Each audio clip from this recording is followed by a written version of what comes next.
Hey, good morning, everybody. Welcome back to the SBP. It is officially football season. As always, I'm your boy Prime Source. What is good? Yo, what up, bro? How you feeling? I'm good, man. I'm feeling real good this morning, man. Can't complain too much. It's football season. It's raining outside, but I ain't got to go out in it. And I'm not going out in it. I already got a couple of texts. Oh, where you watching the game at? Wait, I'm gonna be right here. I'm gonna Watching be the games here. at home. Enjoy yourself. Let me know how the bar was and all this, how everything was going down. But I'm gonna be at the crib today. That's how it's going down. Yeah, man. Me too.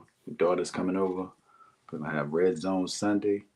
They talking about some chicken sliders and Woo! spinach and artichoke dip and all kinds of stuff going down. And I ain't gotta do none of it. So Oh, nice. That's the best part. That exactly. is, you ain't got to lift a finger. Nope. You gotta lift a remote, and that's about it, right? No doubt. And welcome back, Didge, man. What's going on, brother? Oh, it's going good. I'm so happy that football season is here. It got cooler. It feels like immediately once it said football season was here, which it was really hot this summer, so I'm happy for it. Like this is the best weather for me, and this is the best time of year. College is back. NFL is back. Like all I need is basketball now. Well, shoot, we what? Preseason, Yeah, what, 30 days, 30 some days away, something like that. Man. So it's about to come full circle, man.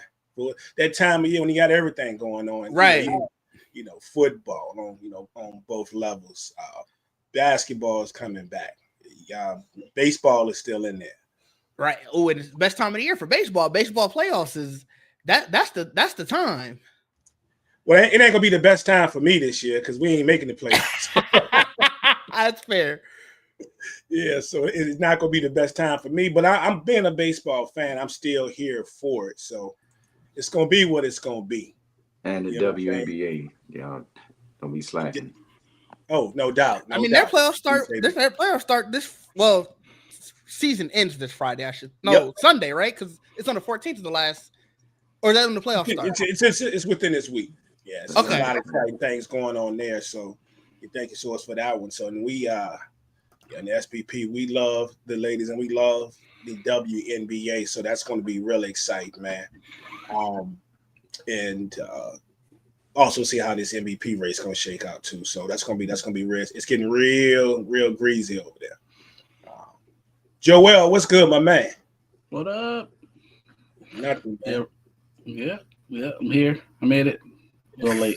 I apologize. And it's all good. It's going to be a good one. You happy football season is back? Very excited. Very happy. Yep. It's been it's always fun when we get there. Oh yeah. Oh yeah. It's fun at the beginning for some teams, and then it just sort of peters out. Yeah. I get you. That was the last year. I mean, it might happen again this year. We'll see how it starts. Yeah. Hey, look in the group chat. I'm already used to. I know it's coming sooner or later. Joe will be like, I'm done. Like, okay. Joel ain't coming back this year. I might give it 2 weeks. We'll see how it goes. Hey, Source, we got a group chat, right? So what's funny about the joint is it's like you can tell like Joel, like he's pretty hyped like the first 2 or 3 weeks or whatever. Mm-hmm. Let's get Joel, see if Joel want to come on this week. After a while, I didn't even got to ask him. I was looking at the group chat. I'm done. I swear, I just put it in the group chat anyway. Joel ain't coming back. When you start seeing the basketball talk pick up from people, that's when you're like, oh, okay, football is over for them. To be fair, I'm always basketball talk all year. Oh, especially when basketball picks up. So when so I just put it in the chat anyway, and really I know I'm extending the offer, but I know that if anybody may come on, it's probably gonna be Didge. I'm always here for better or worse. I'm always down to talk football. I'll just focus on other teams. That's when the Patriots jersey won't be worn. Like that's it. I'll do the Rob Lowe. Just have a general NFL hat. General. I like that. I love that y'all are repping y'all teams. Yeah, it's week 1. We got the rep, baby. We got the rep. We well, so we did hip hop joint the other night. Did you have on Eagle stuff or not? Yeah, we both. Yeah, you had on Dallas, I had on Eagles. Surely did. Okay, so I was making sure. I said, wait a minute, we doing a hip hop joint, and Source made sure he threw on that Eagles gear, right? But I mean, in fairness, we did have a game the next night, right? But he repped. Yeah, you know. Yeah. I mean, you know, I let y'all have the day. Hey, shout out to the people that's checking us out. I see there's a couple of cats on YouTube. Appreciate y'all, some folks in the group. Shout out to my man's JB in the house. JB. Hey, in a response to about you not having to lift anything today, lift a finger, JB said you got to lift that chicken slider though. Yeah, that's about it, bro. That's about it. Lift the condiments and put on that junk. That's about it, though. I'm on the sofa all day. Although there's not a single, y'all not gonna believe it. It's not a single beer in this house. Come on, bro. Yeah. Wow. You know, hey, so you can get beer through they can deliver that junk too. Yeah. You know, it might have to be like that, or we might just ride it out. I don't know. We're gonna see. He specifically said beer. It might be other stuff there. Like they got some vodka there. Like, I mean, it's usually tequila somewhere, but it's NFL Sunday. You know, it's supposed to be beer in here. Yeah, I get you. Exactly. So wrong. And we gonna shout him out. I know Source gonna be like, why? But we gotta shout out the Noid himself. Caesar is in the building. He's upset because you said he can't come on the show. He says leave. He said that's pretty much. I guess he's saying that's how y'all do. Leave the Mexican behind again. I'm calling ice on y'all. See, Caesar, so you gonna do us? See, and I was gonna talk to Source about. I was gonna have a conversation with Source about possibly letting you come on for a bit at some point, but you didn't mess that all up now. Dang, that's it. You don't even watch the sideline. You know he said reverse ice. That's crazy. Reverse the joint. Like that's crazy. My other bro, my bro is in the house. My man, 50 grand. AJ is in the house. AJ said, "What's up, folks? I know this is football segment, but I was planning to go to my first baseball game to see my Dodgers last night. I would have been pissed at the outcome. Yeah, you would have been upset about that, bro. Yeah, you would have been upset about that. But it's the experience, bro. It's the experience. That experience would have been Yeah. Joel, did y'all been to baseball games live? Yeah, I go to Brewers games fairly often. Well, I won't say fairly often, but every so often. I got going tomorrow actually. What? Really?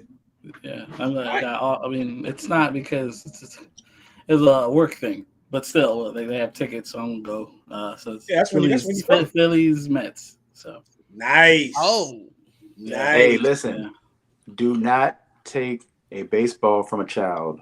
Okay, I'm not. Man, that was insane. Yeah, that was nuts. That is beyond wild, man. You become famous real quick. For all the wrong reasons. Hey, if the ball coming through, just let it go. Just let it go. I'm at the point that next time I go to a game, and especially if the Braves are playing, like they come to DC or something, I ride up. Unless the ball is like coming directly towards me, and and one of my favorite players, like Acuna or somebody that's hitting it, I'm just gonna let it go. I mean, it ain't even that important, bro. I'm just gonna let it go. Or if I happen to catch it, well, if it happens, it lands in my area, I can reach down and grab it, something. If there's a kid around, I might just give it to him. Yeah. Oh yeah. Those are the kids already. Y'all see that? I'm gonna wave that joint for the camera to see and everything, bro. I was at a Yankee game not too long ago, and they were like popping them. We were like real close, and kid got one. I give him credit. Good shit. He got a foul ball. Nice.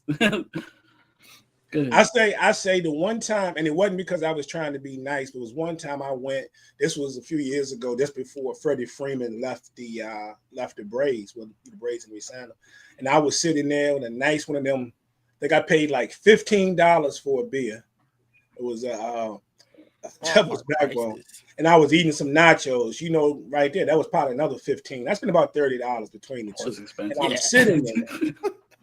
And I'm near the third baseline, and man, Freddie hit a joint that popped up, and it was a foul. And I just put my head down, bro. And I'm sitting there and I'm eating. And all of a sudden, I just felt something bump my seat. Oh, wow. Oh. And I was like, oh, and I did like this. And I looked.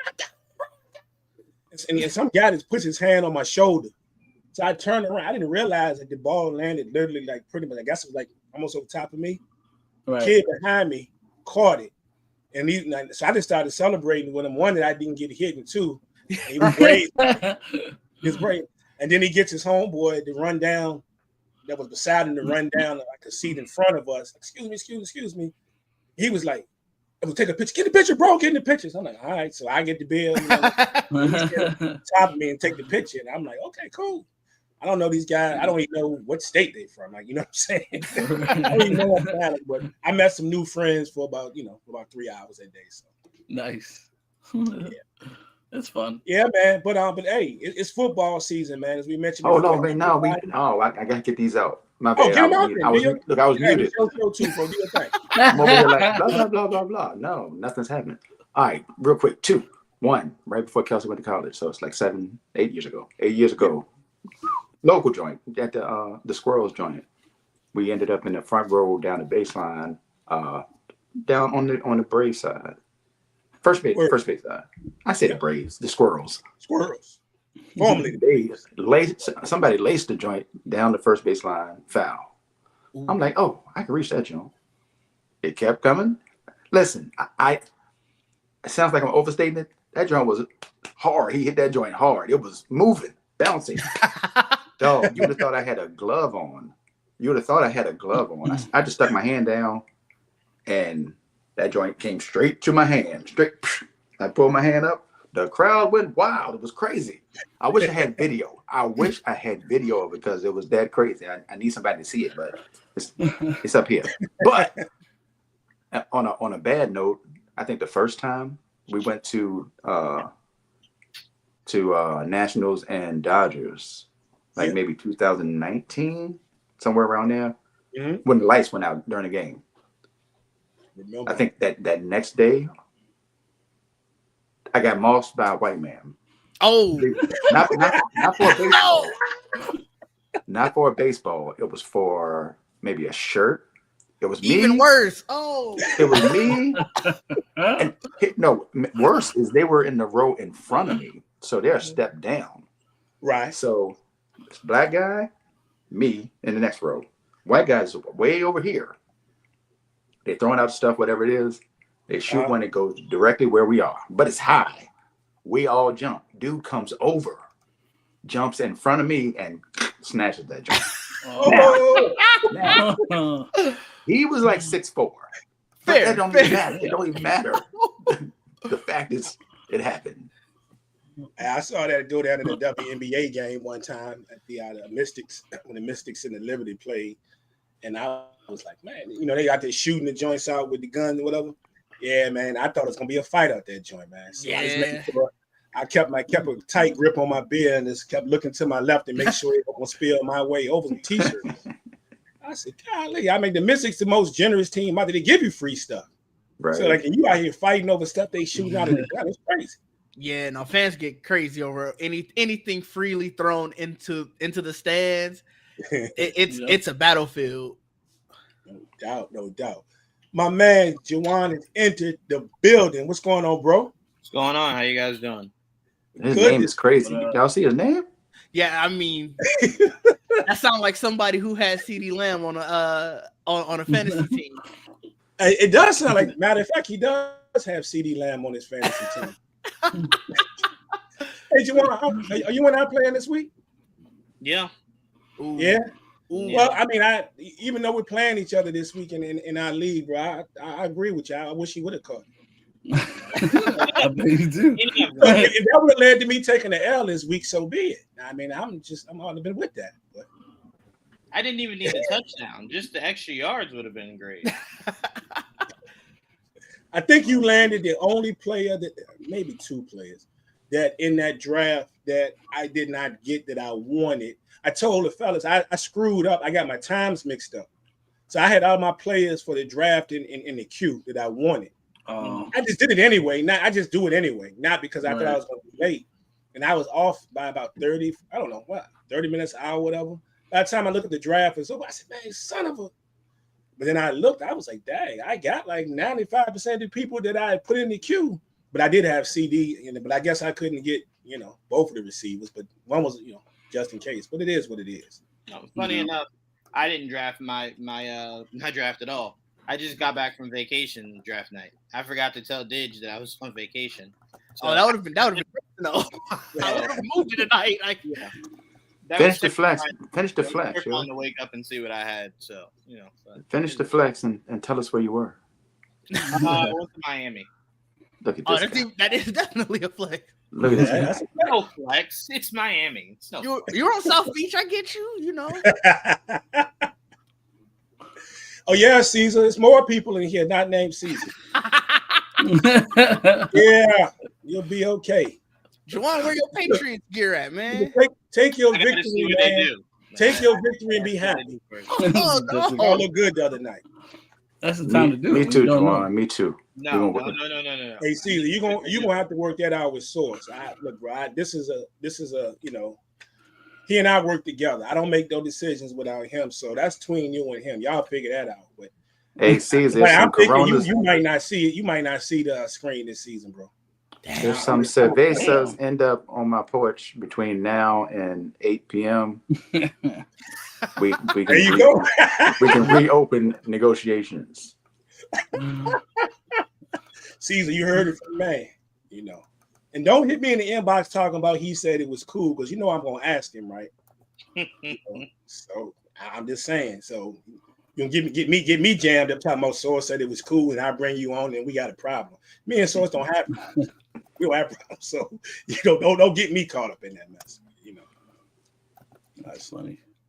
I was out here beefing like Jim Jones and Cam. We're not going to do that. You know what I'm saying? We're not going to in the middle of Italy. Cam and Mason over here, so we good. But yeah, man, football season is here, guys. And before we get into, I guess, the two games that has already come up, let's just talk about some things that I guess we're looking forward to, or some things that may have transpired before the season, just before the season. And I didn't send this out to you, but it's pretty obvious because we're going to end up talking about Dallas anyway. Didge, let's start with you. The Michael Parsons situation. What were your thoughts on this Michael Parsons situation, man? The trade to Green Bay. I just really can't believe that Jerry Jones is that petty and cheap. Like, that's the thing I think that I was just astounded by the entire time. Like, who Michael Parsons is. You know the caliber of player that he is. You know what you were going to be losing. And you were that petty, that cheap to just be like, I'm going to throw all of this away because I'm mad that that he wanted to talk to his agent. Like, you've been an owner for years. Players talk to their agents. Agents are the ones that negotiate the deal. And I'm just eternally astounded by, like, this is the caliber of person that Jerry Jones is. And it's not going to change. So it's just good luck to Cowboys fans. This is what y'all got. Yeah, it's not going to change. Netflix special. That's what y'all got. Yeah, Netflix is crazy. But yeah, that dude is crazy. If you ain't a Cowboy fan, most Cowboy fans knew most of this stuff that's in it, but just to hear some of the, the former people talk, the players talk was crazy enough. But yeah, Source asked me last week, I think we were getting off of our hip hop joint. He said, "You want to say anything about Michael Parsons?" And I'm like, I don't have a whole lot to say about it because, one, I've told you guys the past couple of years, I'm beyond the point of letting anything Cowboy related this make me lose my mind anymore. It's like it's going to take a lot to upset me. Mm-hmm. I don't care if it's them not making the playoffs, getting beat by 40 in the first round of the playoff. It's going to take a lot.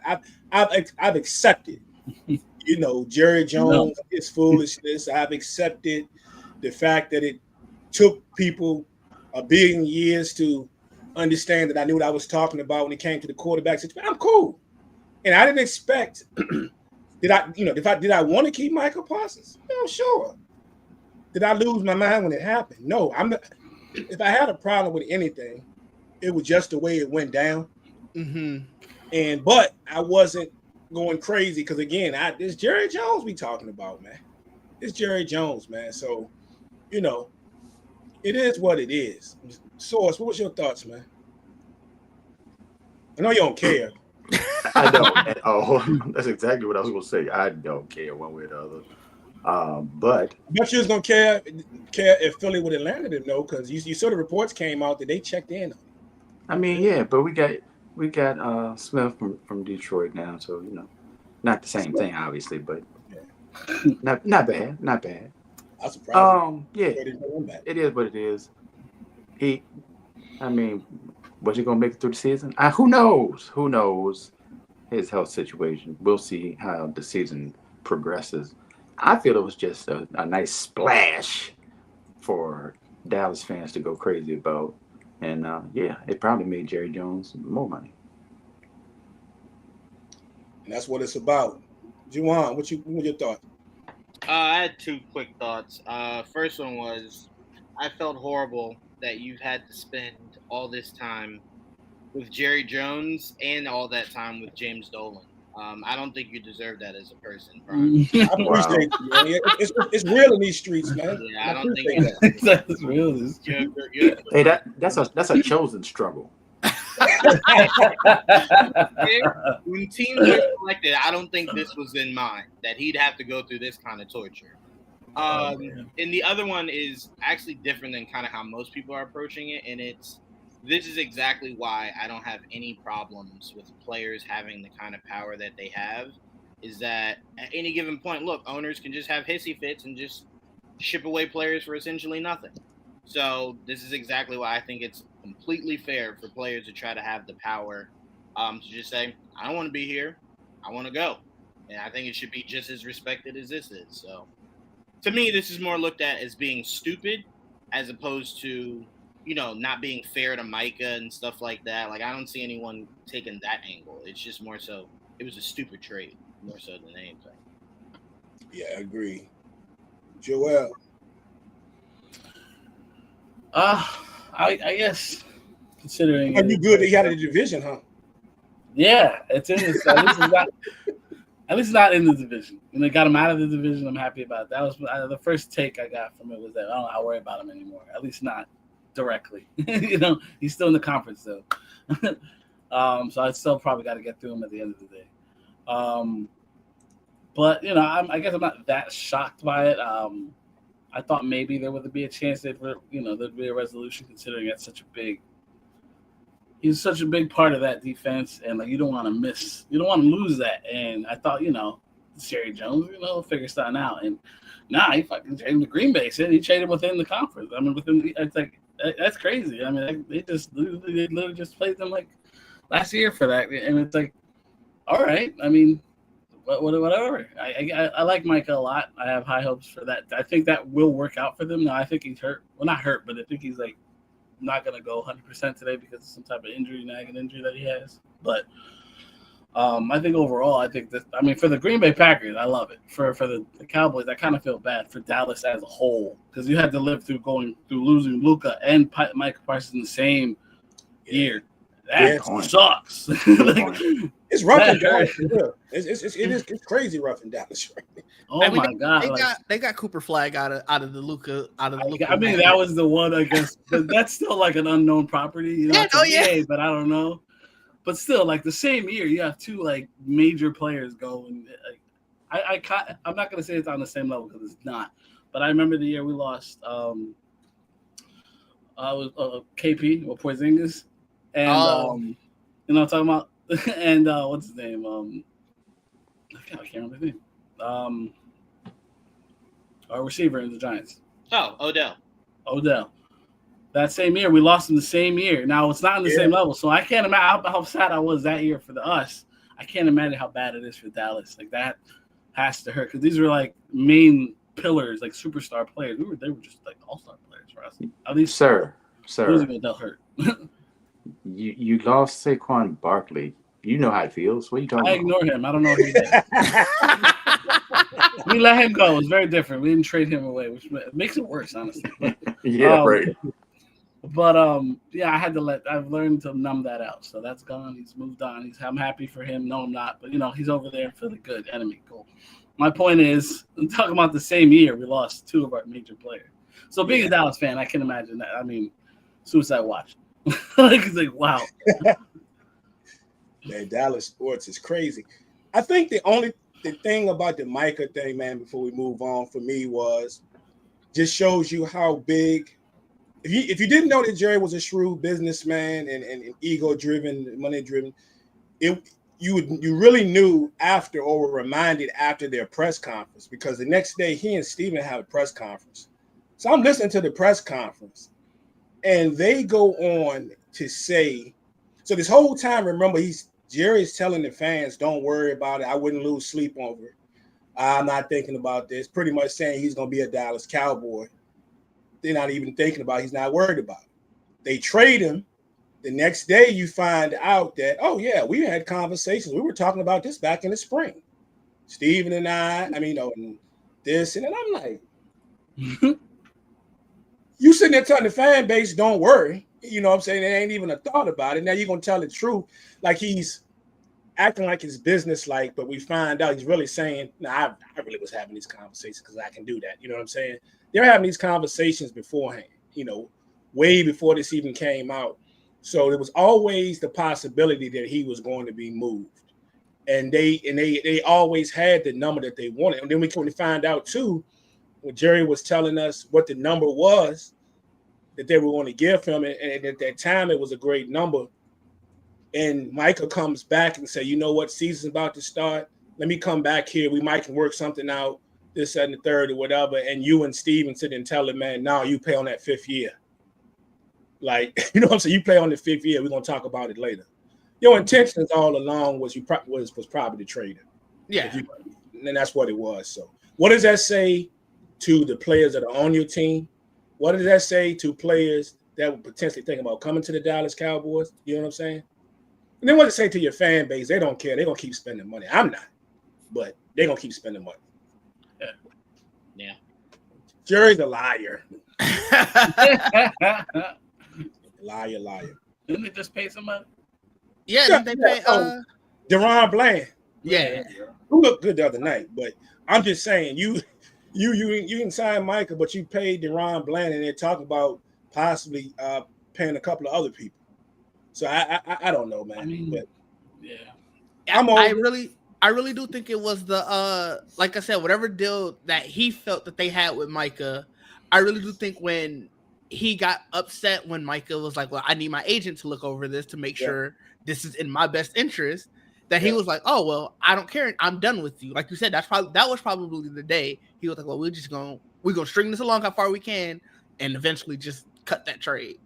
And that's the thing. So, and Jerry's telling stories about in the past of how he got burned talking with agents, but It's like burn. that's what players do. Players bring their agents in. That's because you've had 1 or 2 players that were willing to sign with you without the agent. I mean, you can do that to anybody.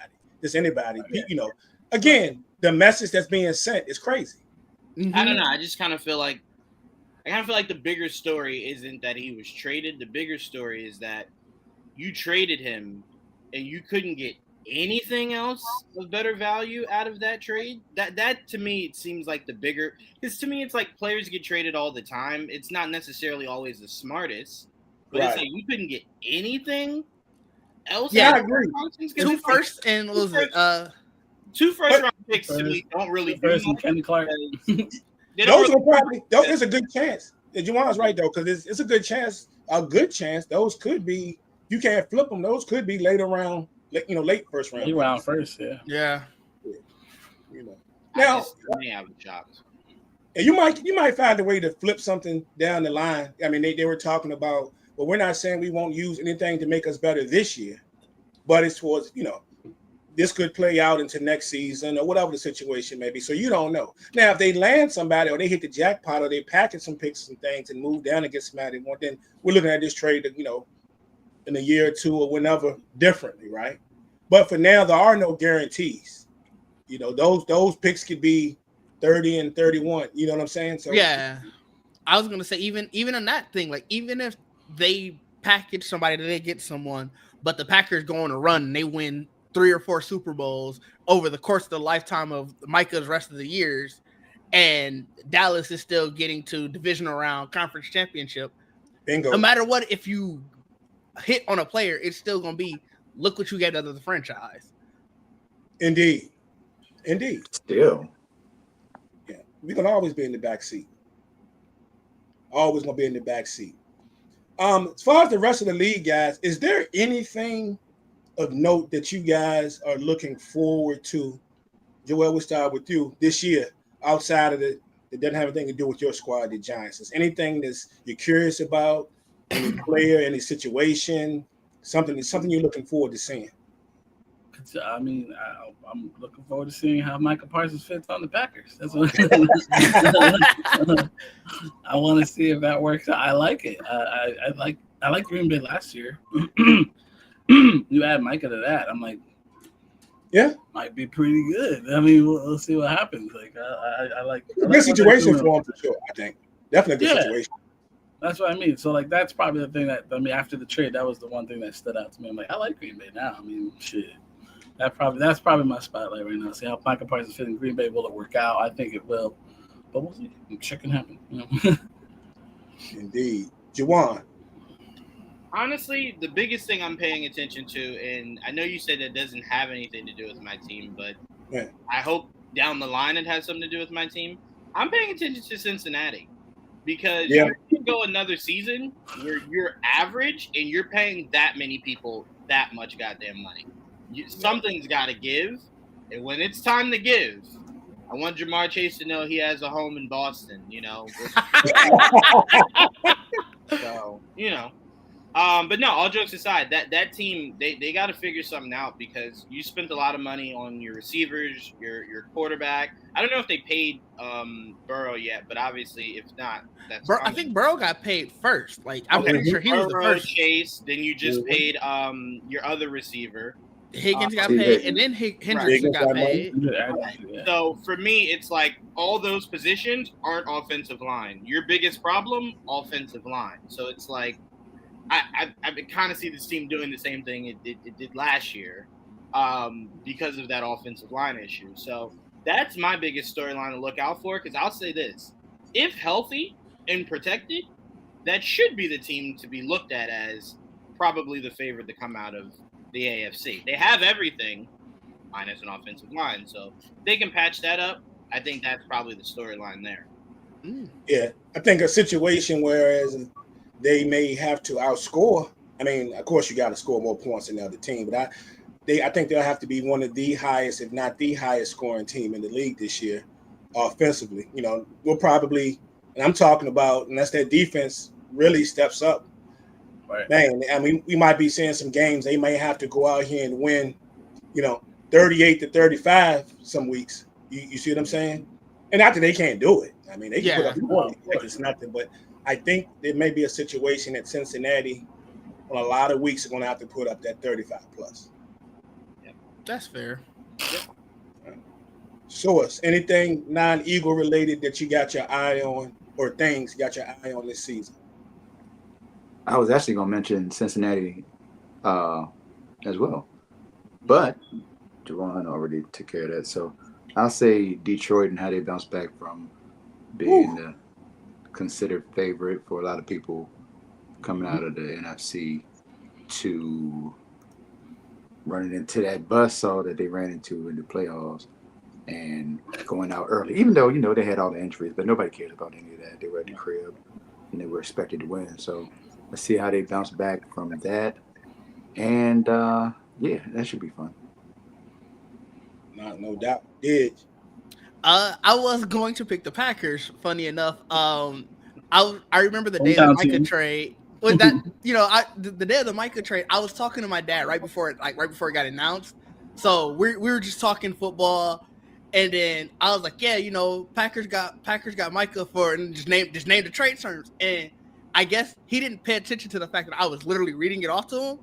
And so then, as I guess it came on whatever he was reading, he was like, how did you know that? Like, did you just predict that? And I'm like, no, I was reading it to you. Like, so, just to see his excitement, I was going to pick them. But since Joel got that covered, I'm really interested in how the 49ers are going to do, because we were talking in the group chat about how Brock Purdy was ranked, the 7th best quarterback in the league, and I just don't see it. Like, the minute that he lost all of his weapons last year, you see what the 49ers did. So there's been nothing to prove to me that he's top 10 quarterback. And so the fact that Ayuk is, I think he's on the pup list right now. Yeah. Obviously Debo's gone. I mean, I think Kittle's is still healthy. McCaffrey is a walking injury list. So this is his time to really prove that, yeah, I am a top 10 quarterback without having to have, the world's weapons around me. And I want to see what he does then. Very interesting, man. I know some guys inside the group are very interested as well. JB was on earlier. He's a 49er fan. Sources, cousin Don, man, I'm probably pretty sure he'll probably pop in here before getting already in there checking us out. That 49ers thing is very interesting. And a lot of it is built on their comeback is based on injuries and the injury concerns, right? Yeah. Just flashed across my screen. It's funny we're talking about it. Just says that they've confirmed that McCaffrey is expected to play tonight. Really? Like, literally, while you were talking, it just popped up. Okay. That is good for them. Yeah. I only got to 6 quarterbacks, and I had to stop. I couldn't get to 10. So me and you got to talk later to figure out who those other couple are. That's man off of that list. I mean, what are the 6 that you had? Because I got the rankings that they have, that they put him at 7, and I can see some of these people after him. One of these people after him, I feel like you would have picked before him. I'm thinking 7 now. I mean, I guess I can theoretically make a list where he's not on it. I just have a tough time for someone that's been to a Super Bowl and they've remained steady. Again, numbers aren't, off the charts great, but they've remained steady. 49ers are usually competitive. I'm like, the 10th spot, I can live with the 10th spot. Now, if they got him like 6 or 5, that's crazy. They have him 7. Could someone read the list? Yeah, so number 1 is Patrick Mahomes. Number 2 is Lamar Jackson.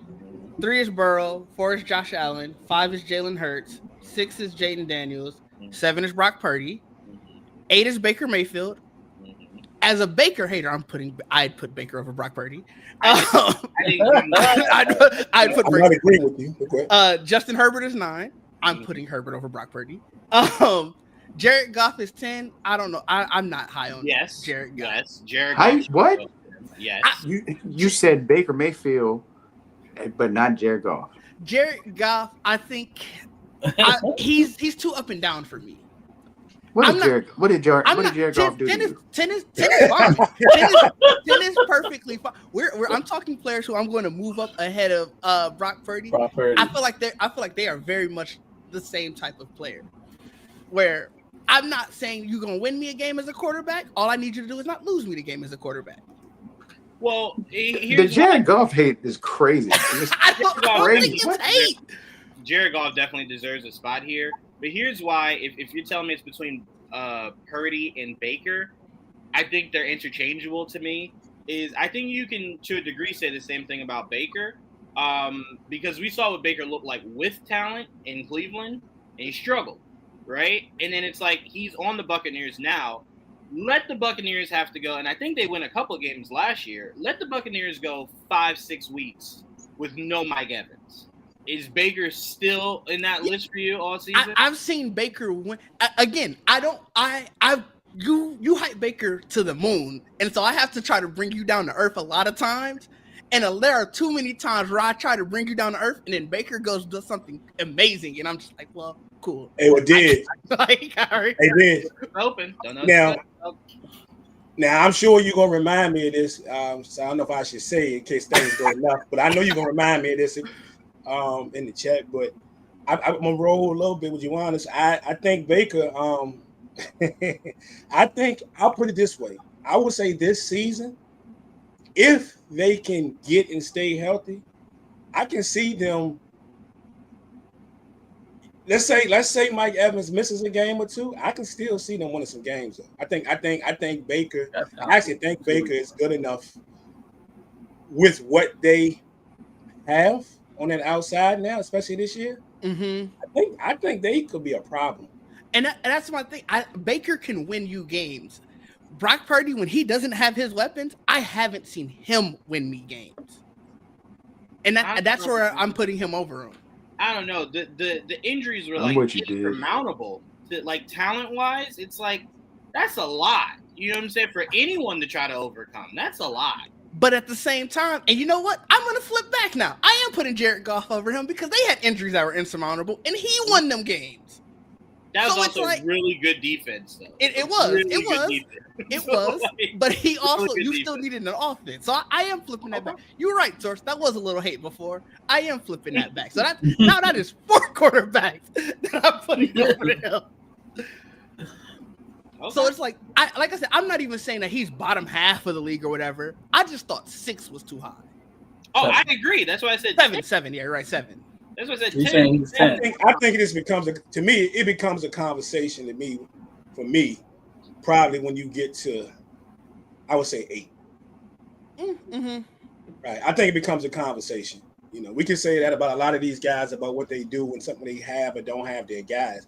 You know, the Goff thing is funny too, because I can understand why you would question at least whether you want to put Goff there. But we're going to talk about players with and without their weapons. Now, let's be real. On the Goff side, it wasn't all Goff either. Like somebody mentioned the defense was good. It doesn't hurt to have Jameer Gibbs either. It don't. You know what I'm saying? And I'm not into punishing people because of what they have, but I'm just saying. So it's a lot of things we could pull. But I'm just surprised there's no Kyler Murray either. Kyler Murray is 16. Yeah. Woo. Yeah. I think he can stay healthy. He got put in injury report today. I think that's disrespect, but I think this could be a year where he makes a case for himself to make it towards that list. They said that the worst quarterback in the league, obviously there's only starting quarterbacks, is Spencer Rattler. Oh, that's true. That's a fact. Yeah, no, that's fair. I had nothing else for that. That's a fact. He's 32 of 32. Hey, let me tell you guys, so there's a couple of things I'm looking for, and this is more player-oriented. First of all, Source probably knew this was coming, but I want to see what my guy Bo Nix going to do in this year, right? Of course. I'm a big Bo Nix fan, you know. Very rare when I get crazy about quarterbacks. The last one I got crazy about before everybody got crazy about him was Patrick Mahomes. Source will tell you I'm not tripping. I said it when the man got me, when he first got, I said, this is going to be a problem. He said that draft night, I think it was. Yep. He's going to be a problem. I'm not putting Bo Nix on that level, but I like Bo Nix, man. And he earned my respect not only by leading them to the playoffs last year before they got breaks beat off of them. But any man that can stand up to Sean Payton, right? We saw them visually disagreeing a couple of times last year. One time he was going to slam off. I'm like, this young dude come here talking smack to Sean Payton, and Sean ain't snapped back. Sean's like, okay, calm down. They're about the same age. Bo 29 and 12, like 29 TDs, only 12 INTs, man. So, I want to see what he's going to do. Surprised no one mentioned Travis Hunter. Because Travis Hunter, so they've already stated that he's going to be a full-time starter. He's a number 2 receiver on the other side of Brian Thomas. And we saw Brian Thomas get busy last year. Straight busy last year, over 1,200 yards receiving, 10 TDs. I want to see how Travis Hunter fits into their offense, and then how they use him on defense. Because they say defensively, he's listed as the third corner, so he's going to be situational. So I'm anxious to see Travis Hunter, man. I think you might. I don't know, man. I know he did in college. I don't think he can in the NFL, only because it's like, you know how they like to move around star receivers, right? So it's like, picture putting Travis in the slot, and then they got Tyreek Hill in slot, and you was just running full speed on offense, and now you got to keep up with Tyreek Hill on defense. Well, I think that's why you make it situational, though. Like, I think okay. So, like, he's not going to be in every down. Like, whichever one they're putting him primary, he's not going to be every down in the opposite. So, like, obviously since now they're saying every down receiver, I'm assuming second, third down and obviously if a team goes for it on fourth, he'll be in there for that. But like, I just, there's no way you're putting him. He's not doing as many snaps on offense as he's doing on defense. I remember in college, they were saying he's doing like 100 snaps on both sides of the ball. Yeah. You're not doing that in the NFL. You're right. Like, you're just going to be tired. Run packages did. Yeah. Yeah.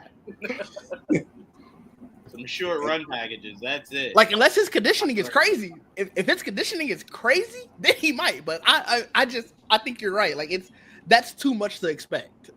Yeah. Indeed. And I think the only other thing, of course, I think it was Source. One of you guys hit on it earlier. The Detroit, got to watch the Detroit Lions because, man, the question is how do they get busy on offense and defense? Now you lost both coordinators, and then you're coming off, in my opinion, disappointing end of the season, I should say, because of the expectations, right? I mean, granted, you'll get Hutchinson back, and they decided to not keep Smith, which they brought in to try to ease some of that lack of pass rush. I still thought they might try to keep Zadarius Smith, but they chose not to. He's in Philly now. But how does Detroit bounce back from what happened to him last year and bounce back from losing both of the offense and defensive coordinator? I think that's something really big. That's fair. I don't know, man. That team is so talented, top to bottom. I kind of just feel like a good scheme is a good scheme. And they still got a hell of a head coach. So I still trust in him and his ability to seek good talent on both sides of the ball, and put guys in good positions to win. I don't think they necessarily take any kind of steps back. Aiden is probably my biggest question mark. I know people are like, okay, he's back, we're good. It's like, but is he different? You know what I'm saying? Does he still have that speed? Was it an ACL tear or was it a bone break? I can't remember. I think it was ACL, wasn't it? I believe it was ACL. Yeah, I think so. I'm less likely to think that it's going to be an impact now than because ACL tears, it's still a traumatic injury, obviously, but it feels like for players, ACL tearing what it used to be. Like it seems like players bounce back from that so much better nowadays than if this was 10, 15 years ago. Not now, Didge, but I would like to talk to you like after the show and look into numbers of players recently within like the last 4 years. Sure. Come back. So here we go. And guys, so I mean to cut you off. I was wrong. So it was a broken left tibia and fibula. Oh. Okay. So then now I'm like, bone break, it might be different because it's like, I don't know what your fear is on potentially breaking that bone again, where it's like the ACL tear, what I was talking about earlier, ever since Adrian Peterson came back, what was they like? I thought he came back in like 12, 13 weeks or whatever. Yeah. It feels like players have been like, oh, we figured that out. That we obviously you want to be worried because you didn't tore it, but you ain't gotta be like, oh man, this is catastrophic as it was before. We've seen Adrian Peterson do it. Medicine only got better since then. But with a bone break, well, of course. But with the bone break now, I've never broken a bone, but I could see someone being like, I'm a little afraid that it could potentially break again. And so does that impact how you play the game? On rainy days, it's gonna be a bitch. That's aching, this is raining outside, right? Right. It's not sunny today. What y'all think about our 73-year-old Pete Carroll coming back? That's right. Yeah. Well, for me and Digit's sake, I hope it starts off horribly. But I don't know. I'm curious to see if because he hasn't been gone that long, obviously, and we know Peyton took a little bit of a break and came back, and he looks as though he's able to gel kind of well with how the times have changed a little bit. Peyton ain't 73. Right, yeah. But I mean, it's like the game didn't pass him, right? He was able to kind of adjust to, handling players and whatnot. So with Pete Carroll, I mean, I think he'll be fine. The bigger question is just how they can Because this Raiders team should be good, right? Not great, not even phenomenal, but they should be better than they were. Yeah. And it's just all about. I don't know if I agree. I think I I like their pieces. I do like their the piece they got on offense. Like they did. No, I agree with you on it. I think you look. They should be at least more exciting to watch. You bring in Ashton Gentry, Brock Bowers. You know, Bowers is a beast. I told Sports last year. I said when we were talking about the draft, and I mentioned I said I thought then he might be the best player in the draft. I said that week on our show right after the draft, right? And you see how he ended up balling. You bring in Geno. We know Geno can be Geno, but Geno can have some good Sundays for you. Like steady hand. I think this team has a better chance, has a chance of being better than they were last year for sure.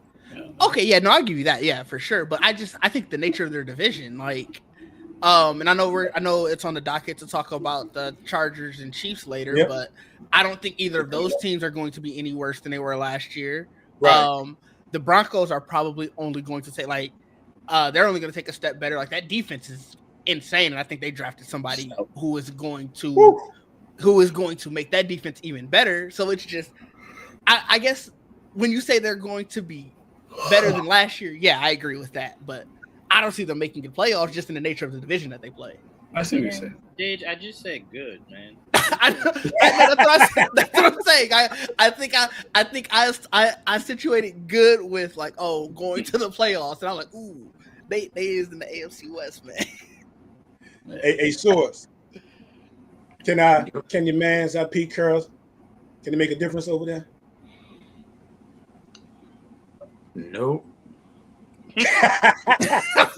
How is that going to work with him being an analyst? I know I saw that the NFL is allowing it to happen now, but Tom Brady, yeah. I don't know what they allowing him to do, what he can do, and allow him to do, but yeah, you know, it's the Brady rule. There was Brady rules during football, during his career. There's Brady rules. That's just what it is, man. Hey, man, you gotta live with it. Hey, man, you respect the GOAT. Yeah, you gotta live with it. Move things around for the GOAT. All right, last thing before we talk about these games is you guys may know. I know Source knows. Let's see if he gets what I'm talking about. Back in the day, you guys know who Eddie Murphy is, of course. Source and I are a little bit older, but we remember a time when Eddie Murphy he couldn't miss. Like he had his time period when he was on fire. Like movie after movie, it was a hit. You know, not a lot of the stuff that we see in now of these older, but everything was a smash. Anybody remember this is a movie he was in, and he was in with one of probably the bigger name actors of our time, and each assumed the other person's life, per se. Anybody seen that movie? I remember the name of it. Trading Places. Okay, yeah. Trading Places. My man. I watched that last week. So, not regarded as, maybe top 3 or so, it was still a good movie. That's back when Eddie was at his prime. So I bring that up because we got this going on today. Because I think the NFL has done a great job this year of this first week. They did that this year, for real. Yeah. So this is what's going on here right off the bat. 2 quarterbacks that's changed places. How do y'all think it pans out for these franchises?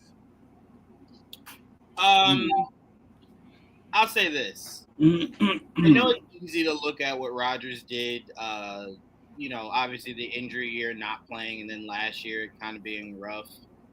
I just want to remind people, Mike Tomlin has taken straight doo-doo butt garbage to the postseason.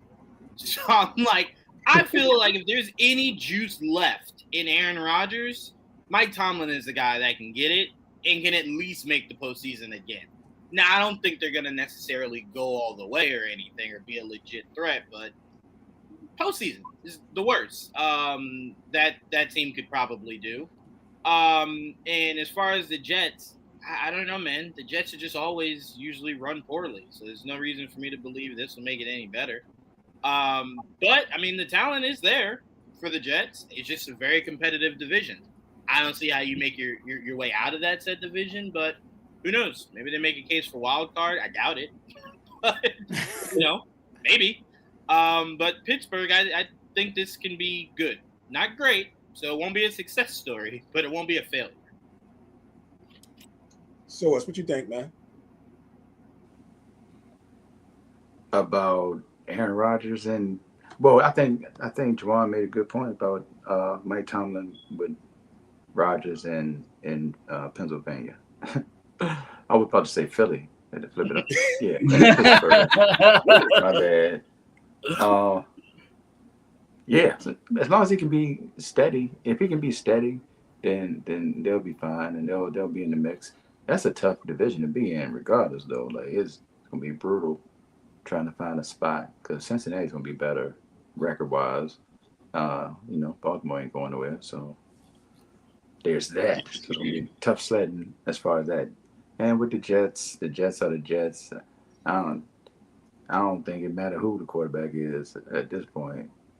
It ain't much gonna change for the Jets. And I'll believe it when I see it. Yeah, I hope they don't do Aaron Glenn dirty, man. I want him to succeed. I know there's Juwan don't care for obvious reasons about them succeeding, right? But I want Aaron Glenn to succeed. Make him at least, not volunteer. Let me say that. Respectable is the word. Joel, you got any thoughts on these two? I mean, Aaron Rodgers had a decent end of the year. I mean, it's one of those things that he is old, but he's still Aaron Rodgers at the end of the day. Will it be enough to take him over the hump? No, but it will be enough to do more or less what they did last year. I mean, they didn't really lose much, in my opinion, for bringing in Aaron Rodgers. So, at the very least, they're at least at a steady plane. Now the Jets, they may have lost some. I think the only shock to me with this thing is the fact that you bring on Aaron Rodgers, and then granted you got a DK Metcalf, but you don't do anything else really to help that offense, right? Like right. So, at one point I was thinking, wow, you got DK, you bringing DK over, man, and okay, that's gonna be good. And you go out now. I do like the addition. I forget they did get Jonnu Smith, so I don't know if he's going to take that job at tight end away from Freiermuth. Now Jonnu Smith, when Jonnu Smith is on, he's on, right? You got to get there. Yeah, you got to go and get him the football. But you bring in DK, but you trade in your other star receiver, and I guess there was some issues there, obviously, but still, I thought that they would still make maybe another offensive move. I think that's going to be the issue. As JB mentioned, they're going to have a top 5 defense. I think defense is going to be there.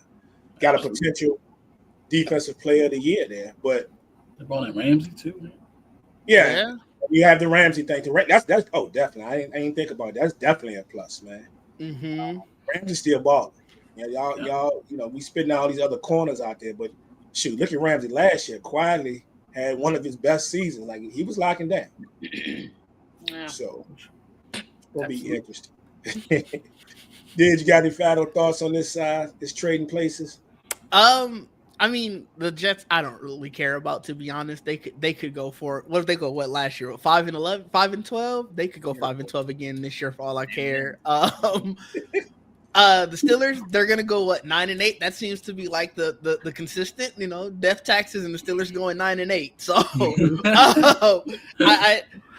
I think they stay the course. I do think that Aaron Rodgers is a lot better than a lot of people think that he's doing.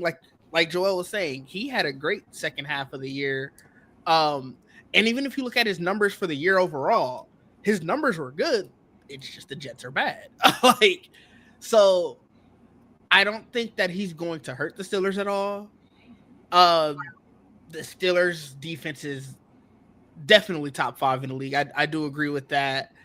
But it's one of those things where that division is just, I don't think they're better than the top 2 teams in the division. And that's probably how it's going to shake out in the standings. Did they make the postseason last year? Yeah. Yep. Yeah. And to me, it's like, I don't think it's as much of a gift. If you're telling me Rodgers quietly had a solid year last year, right? You can't tell me with better quarterback play they can't be in legit competition with the Ravens and the Bengals? Because you're essentially telling me they got better at quarterback. They didn't get worse. They got better. But they got worse. They got worse at running back. Their offense overall, to Prime's point, probably took a step back. Like getting DK was great, but I saw somebody in the comments. They're right. They lost Pickens. Yeah, they don't have a running game at all. So it's really. Like Warren. I do. Warren, he hasn't played enough for me to be like, I'm sure. I don't know why they had Harris in front of him. I never understood it. Fair. I never ever understood it. Oh, that's fair. So I mean, I guess I won't say they got worse at running back. Then I'll say running back is a question mark because I just don't know enough about him to say one thing or the other. So it's one of those things where, yes, they got better at quarterback, but if DK is really your only other offensive weapon, they're going to focus on him. And then what do you have after that? Yeah. Well, I'm just saying, all those years in Green Bay, they knew you was going to what's his name? No, because when outside of Devontae Adams, you still had Gordy Nelson. They did. Who had all the receptions? Like let me look up some of them Jordy stats. Hold on, man. You're not about to do my man Jordy like that. You got beef over Jordy Nelson. Yeah, while you looking it up, yeah. So you're pretty much looking at the offense. I mean, me looking at their offense right now, the number 2 option, in my opinion, is probably going to be Jonnu Smith. Like I think Jonnu Smith I guess he's healthy today. I know there were some questions about him. I think he overtakes Freiermuth at that spot. I mean, then they run a lot of 2 tight end sets. So, but still, I think once you get past DK Metcalf, your number 2 option is probably going to be Jonnu Smith. I wonder why Pittsburgh didn't go after someone like Kendrick Bourne. Yeah, I'm interested. This is very interesting because I bring this up. I was telling somebody the other day, keep an eye on Kendrick Bourne as it pertains to the Kansas City Chiefs, depending on what happens. We haven't heard any information on Xavier Worthy. They're already down Rice. I'm just keep an eye on Kendrick Bourne. Jordy Nelson had 4 seasons with over 1,200 yards and at least 10 touchdowns, by the way, for the Packers. Oh, there's no argument. I was just saying, was that more than Devontae Adams? But my point wasn't that he was their number 1. It's the point they had a solid number 2. And I don't see a solid number 2 for Pittsburgh right now. Like Prime said, their number 2 option is probably Jonnu Smith. And he's not even their starting tight end. Yeah. The number 2 option resides at the tight end position. Like I said, I don't think Freiermuth is trash. I expect at some point Jonnu Smith would get more snaps. Yeah, but once you get past decaf, I mean, your options are Calvin Austin III and Roman Wilson. Who? And I don't think defenses are going to be clamoring to be like, I need to focus on him. Roman Wilson. Who is that? So, indeed. Let's jump into quickly the 2 games that already transpired. First off, we started off on the first game of the season was Thursday night, where the Eagles took down the Dallas Cowboys 24-20. Very entertaining game. A lot different first half than it was the second half. I think one was because we had the weather delay, and 2, both teams also made some adjustments, especially on the defensive side of the ball. But Source, your team got the victory. Congratulations on that. What were your overall thoughts about the game and how your team performed? It was all right, man. I mean, Dallas could have won the game. They could have won the game with a couple plays being made. I don't know if CeeDee Lamb making the catch on the deep ball that probably wasn't even for him was going to be like a guaranteed score, but right. At least it would have been an opportunity, another chance to get in the end zone, take the lead. Eagles played fine. It is what it is. But Dallas played fine as well. I wouldn't be too discouraged if I was a Dallas fan based on the game itself. Even the running game, actually, I don't know what the total was as far as rushing yards for Dallas, but the running game did okay. You know, there was, yeah. Williams had what? Yeah, 2 Javonte Williams touchdowns. was. Yeah, he was trucking. Yeah, he had the first Think touchdown about of it. the He game had too. 4 all Nobody last was winning season. that joint. Did he really only have 4 all last season? I'm pretty sure he had 4 rushing. I think he had 4 rushing touchdowns last season. Yeah, that sound about right. Yeah, a lot of Cowboy fans were down when they made the move, and I didn't know if he was going to end up being the starting running back, but I was fine with it. I've always thought that he'd been hampered a little bit by injuries, but I always thought he was an okay running back. Yeah, it was okay. Serviceable. Serviceable is the word. Key point that we'll not overlook or ignore is Jalen Carter. Okay. I'm surprised it took this long for something to happen, but you know, the expectation was low, you know. But yeah, I mean, it took a while for something to happen, and this happened, and it's just stupidity, obviously. Like I've heard people try to justify. I'm like, how are you going to justify spitting on somebody? There's nothing you're going to do. Because they saying that Dak spit first. That's the narrative now. Spitting on the ground and spitting on someone is 2 different things. Are you serious? I know. That's not even common. I'm just telling you what the narrative is. That's crazy. To be fair, I'm not making any excuses. Obviously, you don't spit at all, but you don't spit near me at all. Keep your spit in your mouth. Don't spit near me. Don't look me in my eye and spit at the ground. Don't do nothing. That's the same kind of disrespect. Don't do that. No, it's not. No. How's it the same kind of disrespect? Spitting on some. I heard a dude say that punching is just like punching somebody. The line, but I know watching the old mafia movies back in the day, they used to look at you and then spit right at the ground near you, and that was disrespect.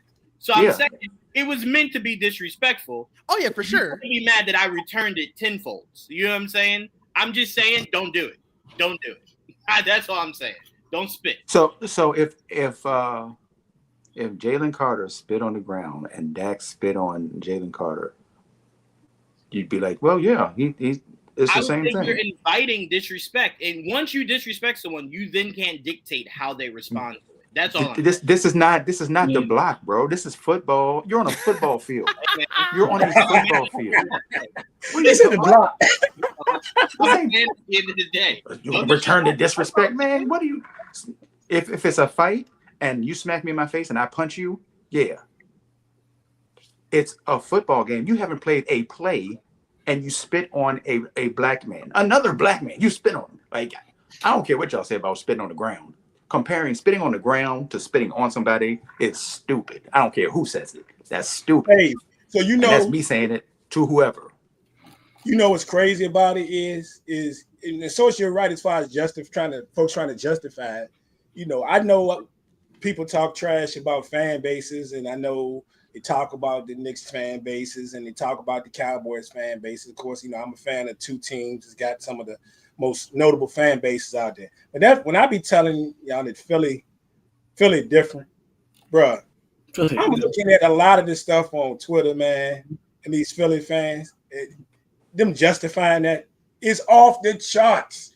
It's so, and they drawing up videos, and I'm sitting there like, it was a guy with me. It was a guy with me that was an Eagles fan that was like, yeah, at first he was hyped, yeah, for like the first 2-3 minutes. Then he realized, oh, I'm by myself because nobody else is applauding this. Oh, why would you do that? Well, you was just cheering for it 2 seconds ago. If we all said, yay, it's a good idea, I'm glad he did it, then you would still be cheering. But yeah, man, nah, nope. It was so funny to see because like I was half watching the games. I was just doing stuff Thursday night, and I missed seeing like Dak spit at the ground. So like when I heard the narrative that like Dak spit at him first, I'm like, dang, that's crazy. How did that not get taken out? And when I finally watched it, I was like, oh, y'all must be all Eagle fans because y'all justifying this all way too hard. Crazy. That was crazy.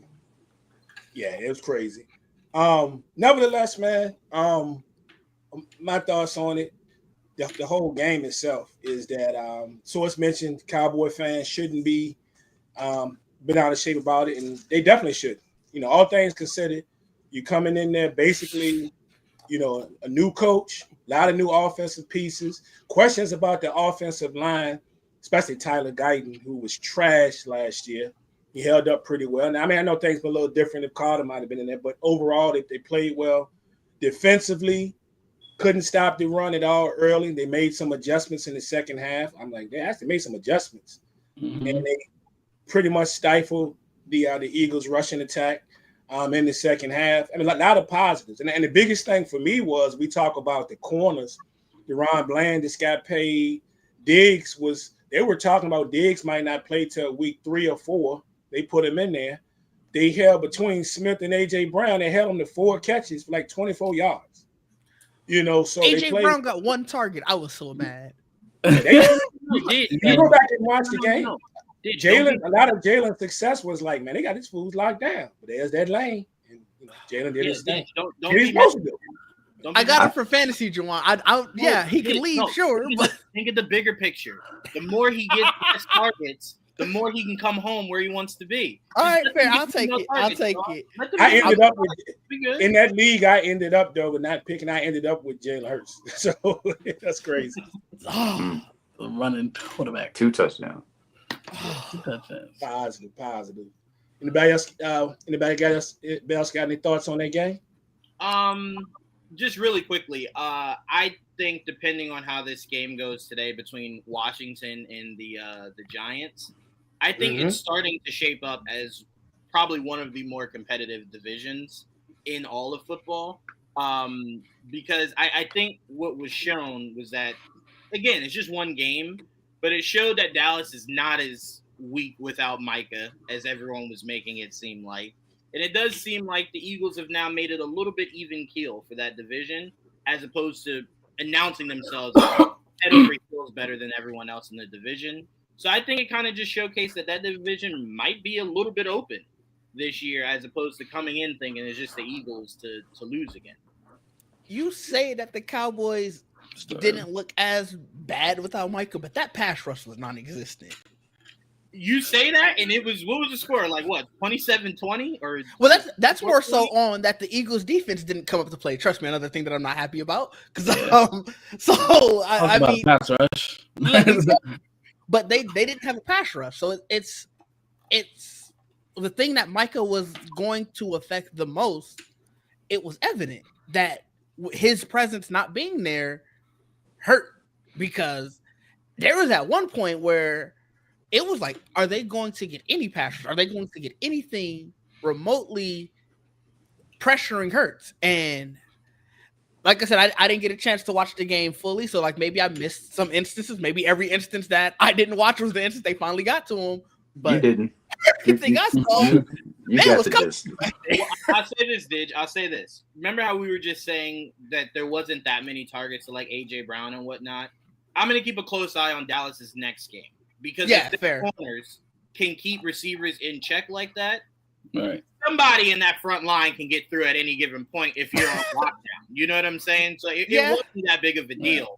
But maybe I'll relent to you that maybe this wasn't the best sample size, because we do know that there weren't as many targets to A.J. Brown. So, it wasn't like they was flinging that thing all over the place. So maybe I'll give you that, but it is something to watch going forward, because if the corner shut down again, someone on that line can muster up something to get through. I'm just saying. they getting paid a lot. They can do something on that front. Yeah, fair. Second day is good, for sure. That's the other thing I had, Prime. Yeah. How about what? Prime frozen? Prime freeze? Prime I thought he was just listening this entire time. Like, he's listening intently. Like, oh man.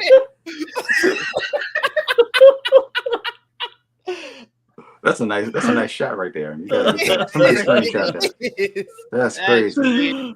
Oh man. He looked like he was in class, like paying attention to the teacher, but not paying attention to the teacher. That's all right, Prime. I guess we're going to move on without Prime. On to Friday's game. Game. I didn't see 1 second of Friday. Actually, I take that back. I saw a couple seconds. I was out DJing Friday night. Oh, nice. So Who actually paid attention to the game and who has thoughts on it? I have thoughts on the game. I paid attention to. It was a spectacle in Brazil, but it always, the Brazil games are always spectacles. They have so much fun with the games. I do. But I think my main thing was that, and we say this every year at the beginning of the year, so I'm gonna preface it with it's early season. Things could change very much, but the AFC West is not clear-cut Kansas City's this year. No, not at all. Like it feels like, I think, like, they couldn't stop Justin Herbert. He was, every time they needed something to happen, he'd pull something out. Like, and it wasn't always just throwing the ball. Yeah, he was right. There were a couple runs. Like, one of the ones, it got called back because of some penalty, but Holding. they needed. Yeah, it was a holding call. You're right. They needed a first down, and the secondary was doing well enough, but he broke off a 19-yard run, and it would have put them in position immediately. But like I said, it got called back for a holding. There were a couple of calls that got called back. Like their second drive, they were primed to go up 14-0, and there were a couple bad penalties. One of the ones I didn't see that led them to only have to go for a field goal. So it feels like at least the Chargers, and we'll see what happens with the Broncos and the Raiders today, are very much primed to be put into position to win that division. Now, granted, I feel like we said that at the beginning of the year last year, and we saw what happened. So I'm gonna preface it with, this is week 1 overreactions. Yeah. We'll see. Talk to me week 5. They lost Xavier Worthy for a couple weeks, it looks like. Yeah, somebody was saying in the comments a little bit ago. The report came out? Yeah. Yeah. Somebody was saying in the comments a little bit ago that they're hoping that they could put him in a brace and come back, because I think it's a dislocated shoulder. Yeah, the shoulder, yeah. So I don't know if they mean come back sooner or come back just in general. We'll see. No, you made a great point. First of all, my biggest question watching a lot of that game was, did Derwin James retire? Because there was a lot across the middle of the field that was just wide open. That is true. That was very depressing for somebody who was hyping the Chargers secondary last year. Yeah, there were touchdowns by Kansas City. Remember the one Didge on the right side where Kelsey just ran it like 30, 40 yards right up the side? I'm like, is that not a safety's job? Where's Derwin James? Even the one play, it was, I don't think it was right before the half, but it was like 4th down, and the receiver is just deep, wide open. Like when you see the camera pan to that, it looks like he's just on the field by himself. Yeah. I don't know what's up with Derwin James, but I will say this. I'll make this extremely quick because Didge knows where my heart is here. I will not, game 1, give my heart to Justin Herbert. I will not do that again for a 4th year in a row. So yes, it is just, won't hurt me again. He does not get my heart again. Absolutely not. He did look good though. He will be just fine. I don't know about the Chargers. Kansas City will be just fine. They'll be in the mix of it like they always are. Yeah, I can almost guarantee they will win this division unless Cincinnati. Not Cincinnati. Sorry. I was going to say. Sorry. Unless the Chargers can take this and propel themselves playing like this going forward. I just don't. I don't see it, man. It's so easy to say that, like, oh, maybe this is the year the Chiefs don't win the division. It's like, but they have Patrick Mahomes and the other teams don't. Like, I had to preface. This is week 1 overreactions. You gotta. No. That wasn't even to you. I'm just saying. I'm just saying. It seemed like maybe the Chiefs look a little bit soft this year, right? But it's like, it's just game 1. It's not like they won every game last year. Last year started off a little rocky. Yeah. Remember he had all those turnovers and whatnot. So yeah, last year they started out not playing well, and they were still at all, but they were stringing together wins. I don't think they lost their first games like week 11. The Chiefs, but they didn't look good. Didn't they lose to the Lions first week? Wasn't that last year? Was that 2 years ago? Chiefs? Yeah. Nah, you can check behind me, but I'm pretty sure. I thought they didn't lose. They didn't lose that game till week 11, I believe it was. It wasn't at the Buffalo game, right? Wait. No. Didge, Prime is right, and I'm going to tell you why he's right. We're confusing the years. So the year before was where they started off super sloppy, and we were like, they might not make it. And okay. Last year, I can tell you what last year was. Last year, was where Chiefs kept winning games by like a field goal. Yeah. Okay. They're escaping these games. Can someone please knock them out? You know what I'm saying? Okay. That's what last year was. They Okay, were so escaping. the Lions one was 2 years ago. Okay. Okay. Yes. Sorry. I believe last year I think it was Buffalo that beat them. I think Josh Allen beat them in week 11, right? Yeah, they were 9-0 going into that game. That was when the conversation was started. Like, okay, Buffalo beat them. Could Buffalo be the one to represent the AFC? And we see what happens. Yeah, they went 15-2 last year. Thank you, Prime, because I forgot that angered me about football. If you remember, the only other game they lost, it was that last game of the season when they didn't play anybody. Nobody played, and Denver played everybody. I think they beat them like almost put 40 on like 30-something to nothing. 38-0. I think Denver needed that win to go to the playoffs. Yeah, they did. Like, they had to play everybody. Yeah, Kansas City didn't play anybody. Right. Nobody played in that game. They had probably people on the practice squad on the field. Right, because now I remember the question being was, oh yeah, do you still play your players just to knock your division rival out of the playoffs? I do remember that now. Yeah. Good call, Brian. Good call, because I remember that. I'm glad you were back this time, because me and Juwan would have had an entire narrative. I'm gonna get you to look it up, and I forgot we got our resident Chiefs guy right here in the comments. And it hit me. Shout out Ant, man. So what I want to go into then, so Source has already pretty much, he's kind of talked about the Eagles. I think I kind of feel like, and that's something you want to add, Source, about what you're looking for this season. I know you just want to win again, right? you just want to go out there and handle business in the, NFC East and get back to the Super Bowl. Yeah, I'm good. We good. All right. I'm not expecting, the Cowboys. We talked a little about the Cowboys, and I'm just on the ride to see where this thing goes. Like I said, if the first game was any indication, I don't mean by the score, but just some of the things that I saw, what they're trying to do, keep the pass rush going, find out how they're going to play, make second half adjustments, which I did love. I wondered what I thought about Schottenheimer out here and, his hand in the play calling. I can't say it was nothing I disliked in week one. So we'll just see what happens. There's a lot of promise there, but this thing can still go left. So I'm going to see what happens. But you guys got squads. And I'm very interested. I'm going to start with Joel because I like a lot of the stuff that they did in the off season.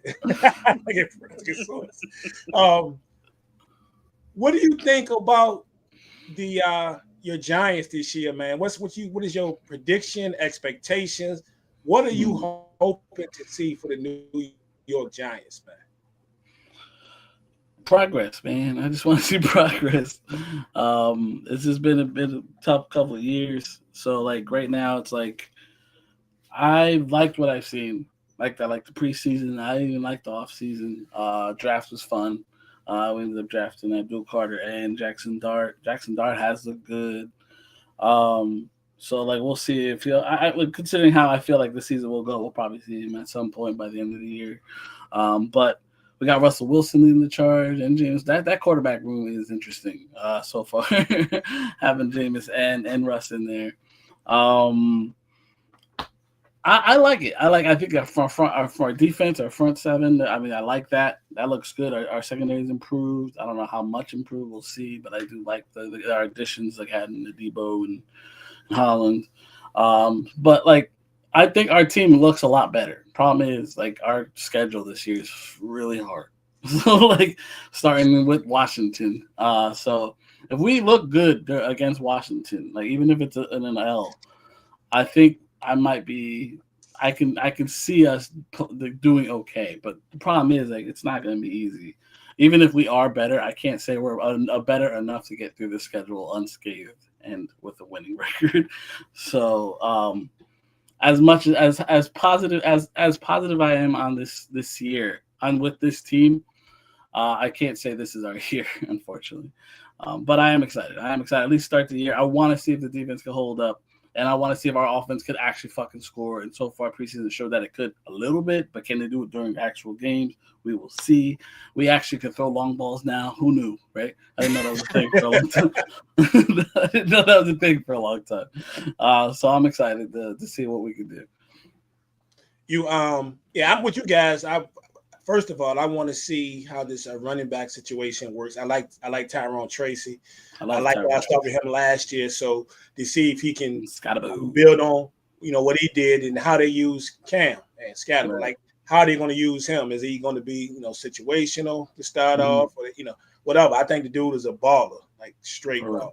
I can't wait to see what they do with that too, because we still got Singletary in there too. So it might be by committee, but for the most part, Tyrone is the main back for now. So we'll see. Yeah, Neighbors. I think Neighbors is the real deal. It'll be interesting to watch your quarterback situation. Yeah, like, who is going to be that guy? Is going to be that guy? Does Dart at some point? You know what I'm saying? At some point, yeah, he will be that guy. Right now, it's Russ. Maybe for a couple of weeks. If we play well, maybe longer. But he got weapons. He got guys he can throw to. I like Theo Johnson. Still young, but we'll see. We have weapons. We had weapons last year. Problem is the quarterback play wasn't that mid at best. And so now it's different. Like we have like one of the better quarterback rooms in my opinion, because since then you do. So it's like it's a very, that's the biggest upgrade in our offense from last year to this year, is that, and the fact that our line hopefully stays healthy. Andrew Thomas is out today. That sucks because that's our best lineman. Yeah. So hopefully he's okay for next week. I know he's coming off surgery from last year. If he can stay healthy, that's the key to the line. So if he stays healthy, good. If not, we might struggle a little. But we'll see. We tried to shore it up. Like James Hudson, we brought him in. We brought in some other guys. We drafted dude Marcus Bowe. I like him. We'll see what happens with that. But as of right now, that line, we'll see. That Andrew Thomas, I love, but every year it seems like he gets hurt, and that's not cool. And if you know how big man with foot problems, so we'll see. No doubt. I expect a couple more wins from you guys this year. I think you guys are on the up and up. Only question is whether or not this is going to be it for Dabo. That's the thing. So yeah, I mean they may have gotten it. Well, it really depends on how the season goes. But in my opinion, when it comes to Coach Dabo and our front office with Joe Shane, it really depends on if we don't look shitty this year. Because maybe the schedule changes. As long as we look like there's been progress, I think they might be able to survive, especially now that you drafted the quarterback you want. He may have gotten an extension on his life with that draft. So we'll see. Indeed. Juwan, what's the outlook for for the Patriots, man? I honestly think it's wild card. I really do. I think it's wild card. I think Vrabel's got these guys in a really good position. I like what we did defensively. I don't like starting the year with no Christian Gonzalez. I don't like that at all. That's not good. But I do think we will have one of the more destructive front lines defensively. Add Milton Williams to that. I think we had a lot of really good linebackers. I can kind of see where he's going with these linebackers. I also don't like releasing Jabril Peppers. I don't like that at all. I was shocked. Yeah. I was very shocked. I was also shocked. So didn't love that, but apparently I see what he's doing. He's doing by committee with the safety. So I get it. You want to kind of keep Duggar. My biggest question is our rookie receiver in Williams and our rookie running back. If we can get good production out of those guys, I think Diggs will be a star for us this year. I think Ramondre Stevenson will be good because he won't have that. He won't have to carry the load. I think Drake May he's out. He's out for revenge this season.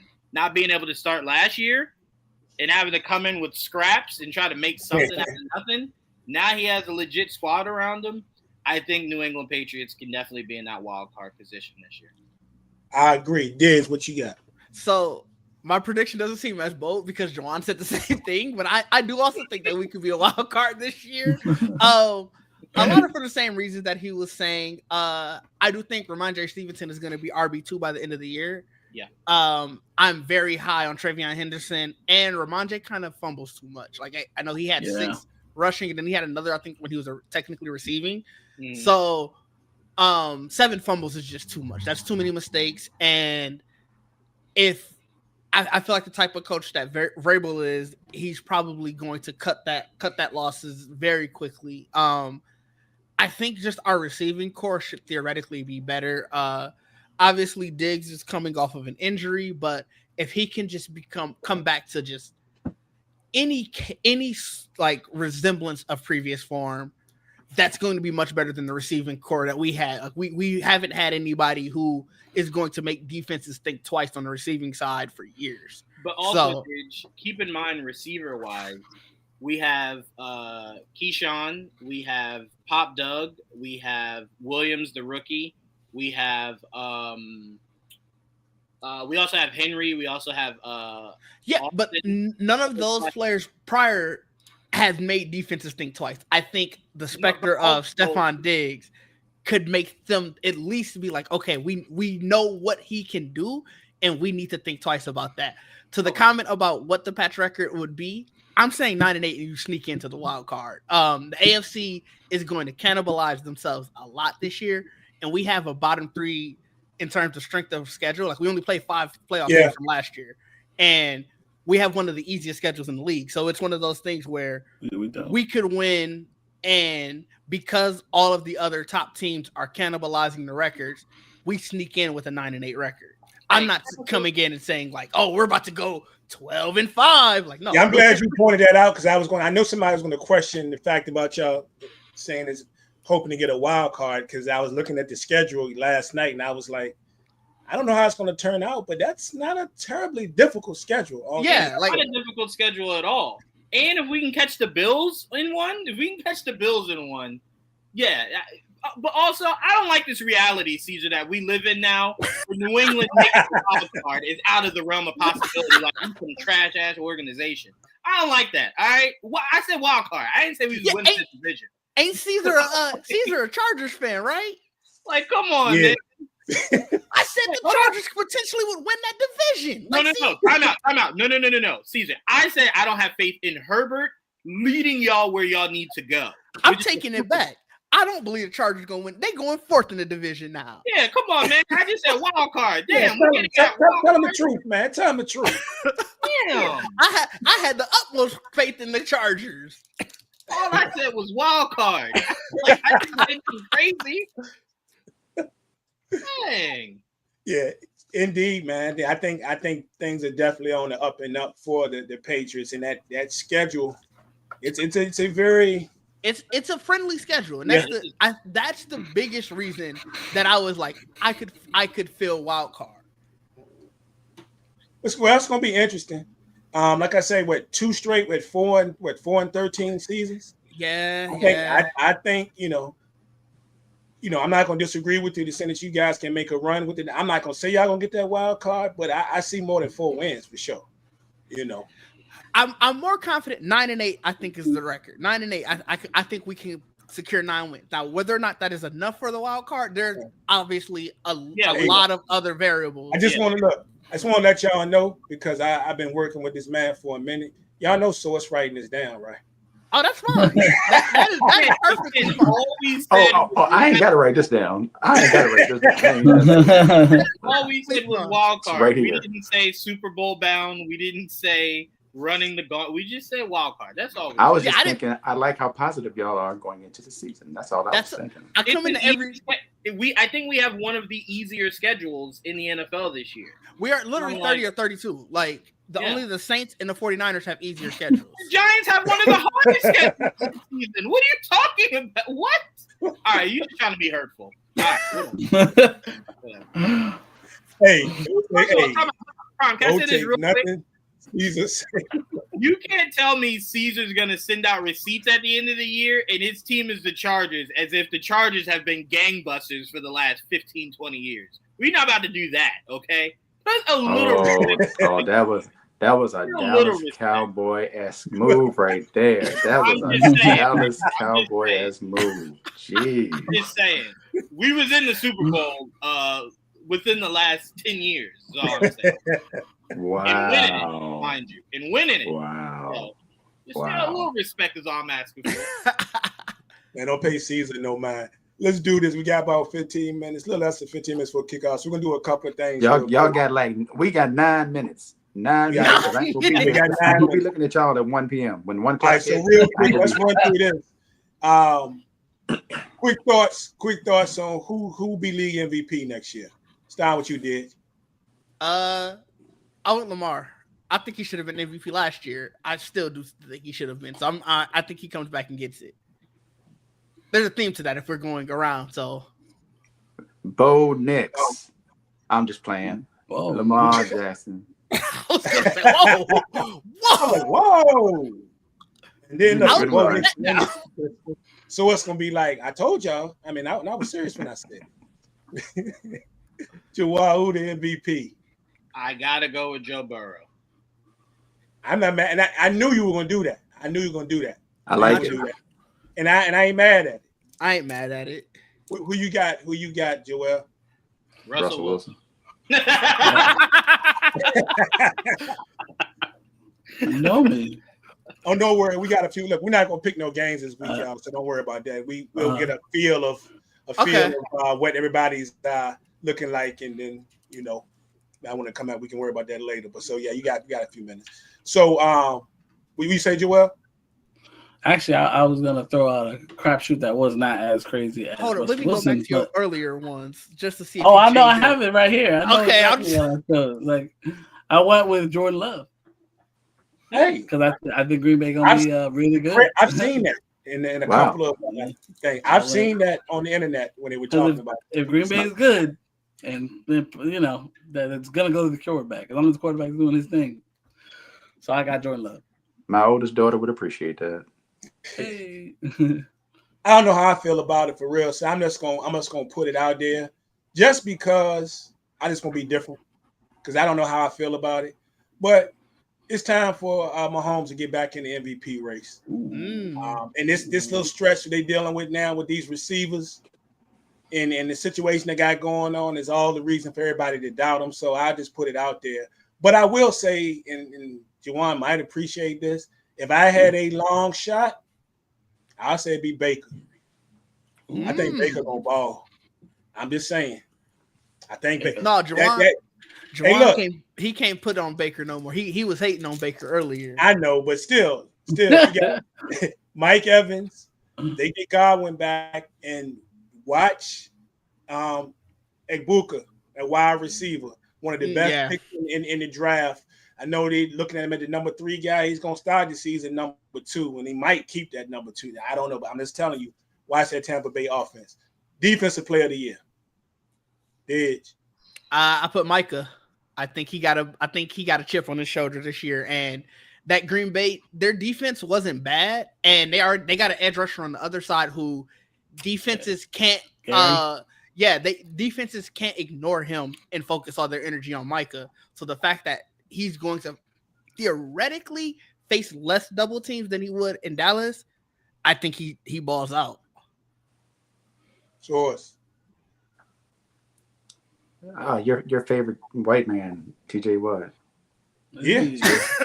Hey, I got. I'm not mad at that pick. Yeah, he might be my favorite white dude for real. I mean, be honest. You understand me? It's all love. Shoot. TJ is that dude, man. Juwan, you got a defensive player of the year? Yeah, I'm gonna go shocking. It hasn't been done since New England did it. I'm going Patrick Surtain for defensive player of the year. No, wait a minute. Didn't he win it last year? No, He he won it last year. You won it last year, defensive player of the year? Yeah, because I was cheering. He was my pick, and I was like, I'm just gonna throw him out there. And Darren defeated. Well, no, I had him second behind TJ Watt. But what I was saying, people thought I was crazy. Yeah, I'm not going back to back. I'm not going to go back to back. I'll switch it then. I'm going to go. You know what? No, back to back. I didn't feel like thinking of somebody else. Yeah, back to back. Joel. I agree with Didge. I'm gonna handcuff my MVP pick to the POY, Michael Parsons. I feel like if he's the defensive player of the year, it's a big reason why Jordan Love got MVP. Shout out to Don. Don said his guy Fred Warner coming back with a vengeance. He said that's his defensive player of the year. Oh, that's fair. It is definitely fair. Couple things real quick then. Let's just do. We ain't got to go through rookie. What about offensive player of the year? Ooh, I got one. Someone in this group will love this. Malik Neighbors. Ooh, I like that. I like it. I like it. What we got, Joel? I'm thinking, hopefully not today, but I'm thinking Jaden Daniels. I ain't mad at that pick for real. That's a good pick too. That's a good pick. Source. Well, now that Joel said it, I'm going with Jaden Daniels too. Nice. He's offensive rookie. All right. Edge. I got Jamar Chase. Yeah, that's where I was going. I thought Joel. I thought that Jawan was going to actually say that, but all good picks. I'll take Neighbors though. And I will tell you this, Joel. I think Abdul Carter. I'm telling you, defensive rookie of the year. That's I think that's who you got. I think that's it's what I real. got. Yeah, I got Janae Barron in Denver because Surtain, they're going to not throw to him, right? So it's like they're gonna throw Barron's way, and Barron is a beast. Like he is going to nickel. Like a lot of those throws that they're gonna throw his way, thinking like, oh, we're not throwing to Surtain. He might pick some of them off. He's making a good point. He's making a really good point. I'm with Didge. He sold me. I'm with Didge. Indeed. Last thing, man, then we're going to get out of here. You guys got any thoughts on the offensive rookie of the year? Easy. Henderson. Like Travion? 804. That's me and Source's zip code in the house right there. I told y'all about him. Told y'all about him. Gang. Hey, man, don't be leaving me out. I used to represent 804. I used to represent. Man, 12 years. My offensive rookie of the year is Matthew Golden. Okay. Well. Okay, I like that. Look, the Packers. That works. Let me tell you how many years I've had to sit and listen to my dad and so many other Packer fans around me get so upset about not drafting a wide receiver in the first round. I don't care if they had a home run pick. They're like, but he still wasn't a wide receiver. And so this year, obviously, finally drafting a wide receiver in the first round, and all the noise around their camp has been how much he's already pro ready. Yeah, I've been saying this stuff. Yeah. I feel like very quickly he's about to become Jordan Love's favorite target. Indeed. That's fair. Thoughts? You got any offensive rookie thoughts? Shedeur Sanders. I mean, maybe. He might. I don't think the Browns have a couple injuries away. That's all. That's it. Bad on the back, but we didn't see a couple of quarterbacks go down quick. I mean, yeah, that's fair. Don't want to wish injury on anybody. Week 3. I mean, especially like Cleveland be doing some years. Like, they always get hurt as quarterback. I like the Travion Henderson pick, 804, of course. Salute. Sure. All right. And Joel, who'd you say? Cam Ward. Let's say a lot of people like Cam Ward, and I like that. So I'm just gonna be, and I love all those picks. I'm gonna go with Genty. That's a good one. That's a really good one. I'm gonna go with Genty. I drafted right here. He said Buka, who I mentioned earlier. Watch that kid. That's what I'm gonna tell you. I don't know about the offensive rookie of the year. I forgot his first name, but Buka. Oh, Buka, Tampa Bay. Yeah. Yeah. Just watch him. That's all I'm gonna tell you. It's definitely not gonna be Travis Hunter because he cut his hair. Did he? Yeah. Damn it, Travis. How could he? He did not hear the story of Samson and Delaney. We know about Brian Thomas. Wild thing. Watch out. Hunter comes back with 2 TDs today. I'm just saying. Just because. That's it, fellas. We about kickoff time. Appreciate y'all coming through. I had a little difficulty here. I know Caesar was behind it because of my comments. Hold on, Brian. 8 on 3. Everybody, y'all with me? Pay attention. You're not looking. I mean, my camera's off to the side, but yeah. Everybody, make the prime face from the freeze up. On 3. Right. 1, 2, 3.